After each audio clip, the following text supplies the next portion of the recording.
Hi, my name is Janine. I'm a CFO at TGG, and today I would really like to give you a summary of the Stimulus Act that was passed on December 27, and really highlight some pieces of it that can be hopefully helpful to you in your small business as you look ahead to 2021 and keeping cash flow in your business. So on the top, just looking at the summary, here's a few things that you should really look out for. First of all, the Consolidated Appropriations Act ensured tax deductibility for the business expenses that were paid with your Paycheck Protection Program loans. As you're looking ahead to January 15th and making those estimated tax payments for your business, this is a really big benefit that we were looking forward to in this act. There's also another round of Paycheck Protection Program funding that was established in the act, as well as some additional funding for any businesses or individuals who did not receive the PPP funds during the first round. So there's a number of components here that are really helpful for small businesses looking ahead here. Now, this bill was passed on December 27, and it included a whole bunch of other provisions kind of packed into this one act. So in addition to what I mentioned, there's also some aid set aside for the Economic Injury Disaster Loan for businesses in particular who are in low income communities and also in really hard hit industries. So if you're a live venue, independent movie theater, cultural institution, there's an additional $15 billion of funding for businesses specifically in that category. If you're located in a low income or a minority community, there's also $12 billion set aside for those businesses. So definitely something to look into if any of those qualifications align with your business. We all heard about the $600 going out to individuals who are making up to $75,000 per year. That was baked in here, more for couples and those with children. The bill also expanded unemployment benefits through March 14, 2021, so adding an additional $300 per week in supplement from the federal government. There's funds for rental aid, there's expansion for the SNAP program, broadband expansion, there's all kinds of spending all baked into this, but I'm gonna move ahead to the components that really affect small businesses for you. One thing to really look out for is the Employee Retention Tax Credit. So when we think back to the CARES Act, this was offered back then earlier in 2020 as a benefit, but you could either do the PPP or you could go ahead and take advantage of the Employee Retention Tax Credit. And for most of my clients, the PPP funds were much more attractive. Now there's no restriction. If you took the PPP funds or you plan to take it again, you can still gain access to this tax credit. So I really encourage those with employees to take a look at the Employee Retention Tax Credit.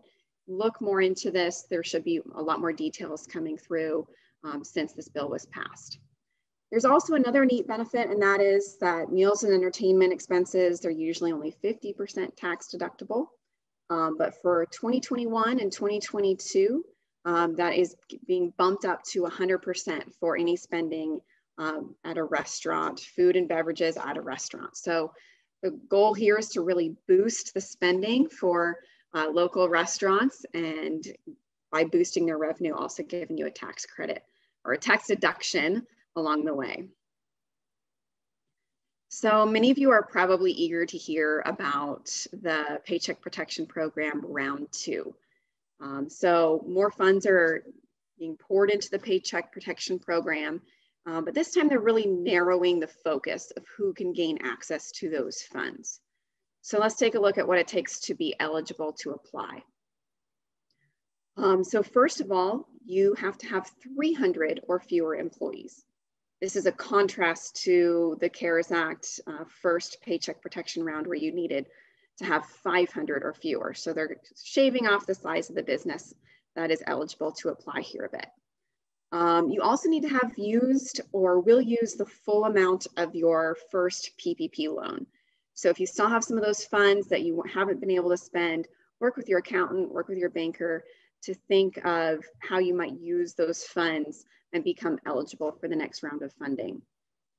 There's also a requirement that you show a 25% decline in revenue for one quarter in 2020 compared to the same quarter in 2019. So if in Q1 2020, you saw 25% reduction in revenue compared to Q1 2019, you would be eligible. And that would be the case if it was Q2 or Q3 or Q4.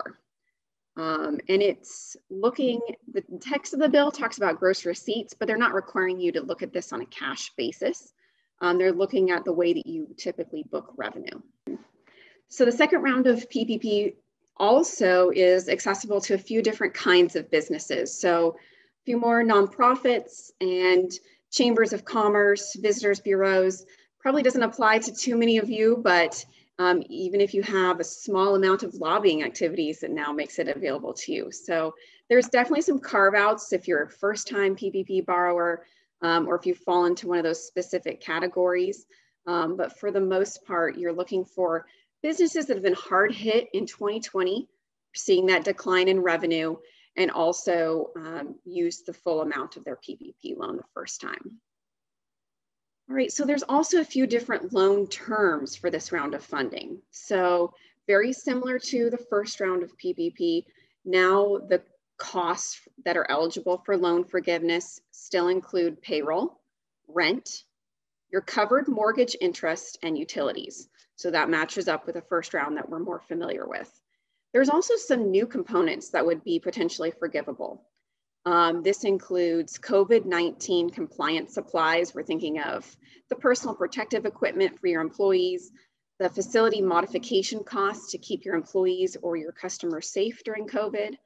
Those types of expenses could be included as forgivable within the PPP round 2. There's also essential purchases can be included here. So thinking about whatever is essential for your current operations, as well as covered operating costs like software and cloud computing services or accounting needs. So right here, we're in the first quarter, definitely, and even applying for this, looking for those accounting needs and other items that can be included in the PPP round 2. But very similar to the first round, the focus of these funds is really that paycheck protection goal.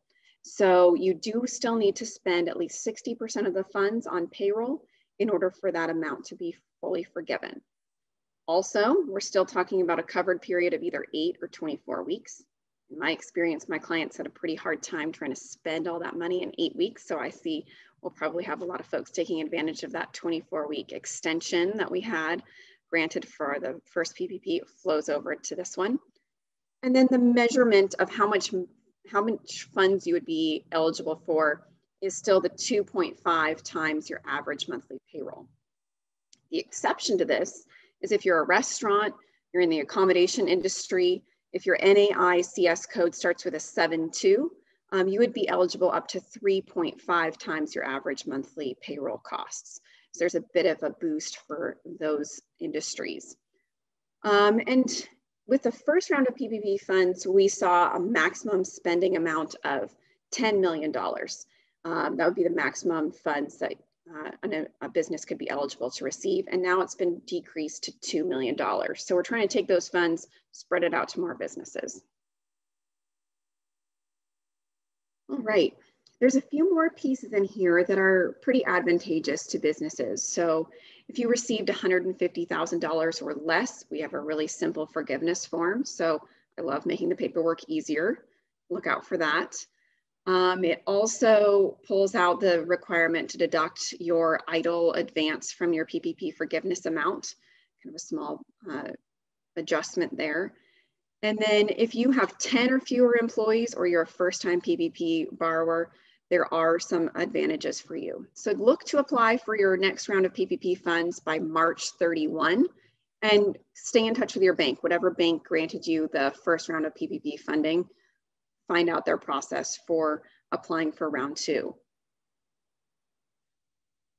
We talked a bit at the beginning about the tax deductibility for PPP expenses, and this act made it super clear that any expenses that were applied to the first round of PPP funds are tax deductible.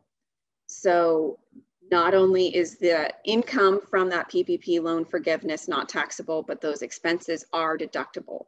So this is definitely a benefit compared to the IRS guidance we got at Thanksgiving time. It kind of shreds that and says, no, the intent of the PPP funds is that it's a tax-free benefit to businesses. And this applies to the next round of PPP funding as well. So you can apply for this loan with clarity on what that tax perspective is going to look like. I do encourage all of my clients and all of you listening to go talk to your CPA about how this is going to be applied in the state where you're doing business, in the state where you've earned revenue, because it's not being treated the same way in all of the individual states. I hope that these highlights from the stimulus have been helpful for you and that you have some guidance on what to look for, what questions to ask as you interpret how it might be beneficial for your business. Here at TGG, we're helping many of our clients apply for forgiveness for the first round of PPP funding. And we do still have our forgiveness tracker up and available on our website if you're trying to consolidate a lot of that information for your business. That being said, we're here at TGG for any questions you have on any of these topics that I just discussed. And thank you so much for listening.